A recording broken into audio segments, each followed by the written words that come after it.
শুক্রবার মানেই মাইয়া আর জামাইয়ের ছুটির দিন। শুক্রবার মানেই মজার মজার খাওয়ার দিন। আসসালামু আলাইকুম, সবাই কেমন আছেন? বাড়িতে আমি কেমনে চিকেন বিরিয়ানি রান্নলাম আজকে ভিডিওতে উঠাই দেখাম। তেলের মধ্যে প্রথমে পেঁয়াজ দিয়ে দিলাম। পেঁয়াজের মধ্যে দারচিনি, এলাচ, কালো এলাচ, লং, তেজপাতা দিয়ে ভালো মতো ভেজে নিলাম। ভাজা হয়ে গেলে একটু পানি দিয়ে দিলাম যাতে পেঁয়াজটা পুড়ে না যায়। এখন আমি এর মধ্যে গুঁড়া মশলাগুলো দিয়ে দেব। মরিচ গুঁড়া, ধনিয়ার গুঁড়া, গরম মশলার গুঁড়া, গোলমরিচ গুঁড়া, লবণ আর জায়ফল জয়ত্রী বাটা দিয়ে দিলাম। দিয়ে একটুখানি কষাইলাম। কষানো হয়ে গেলে এর মধ্যে আমি দিয়ে দিলাম টক দই। টক দই দেওয়া হইলে আমি 2 চামচ আদা রসুন বাটাও দিয়ে দিলাম। আদা রসুন বাটা দিয়ে আমি 1 চামচ টমেটো সস দিয়া মশলারে ভালো মতো কষাইলাম। আমি মশলাগুলারে ভালো মতো আগে এই কারণে কষামো, কারণ আজকে আমি ব্রয়লার মুরগি দিয়া বিরিয়ানি রান্না করুম। মশলা না কষে মুরগি দিয়ে দিলে মুরগিটা সিদ্ধ হয়ে যেত আর মশলা থেকে গন্ধ হইতো। এই কারণে আমি আগে মশলা কষায় তারপর মুরগি দিয়ে দিলাম। তারপর ভালো মতো মিলে ঢাকনা দিয়ে ঢেকে দিলাম। কতক্ষণ পর ঢাকনা উঠাইলাম, মুরগির থেকে অনেক পানি বেরিয়েছে। তো এই পানিতে মুরগি সিদ্ধ হয়ে যাব।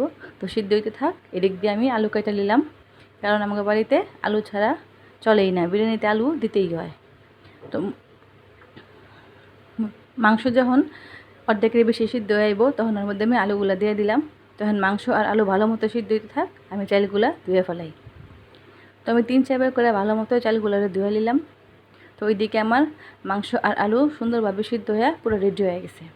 আরেক চুলে আমি পোলাও রান্না করার লেগা পানি বহাই দিছি। তো পানি বলকায় পড়ছে, এর মধ্যে চালগুলা দিয়ে দিলাম। পানির মধ্যে আমি কিছু দিইনি, খালি লবণ আর দুধ দিছি। এখন খালি লড়াইতে হইব। তো লড়ায় সুন্দর করে পানিগুলারে শুকায় ফেলাইতে হইব।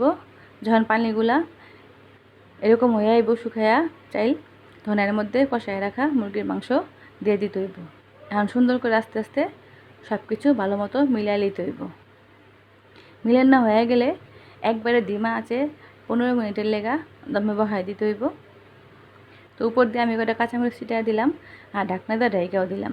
তো ঢাকনার মধ্যে যে ছিদ্রটা আছিল ওটা আমি কাগজ দিয়ে আটকাই দিছি যাতে বাতাসগুলা বেরোতে না পারে। 15 মিনিট পর ঢাকনা উঠাইলাম, কত সুন্দর দেখেন হয়ে গেছে।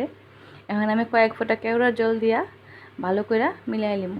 মিলানো হয়ে গেলেই রেডি হয়ে গেল আমার মজাদার চিকেন বিরিয়ানি। এখন লেবু কাঁচামরিচ দিয়ে খামু। তো আজকের ভিডিও এখানেই শেষ। আল্লাহ সবাইকে ভালো রাখুক। আল্লাহ হাফেজ।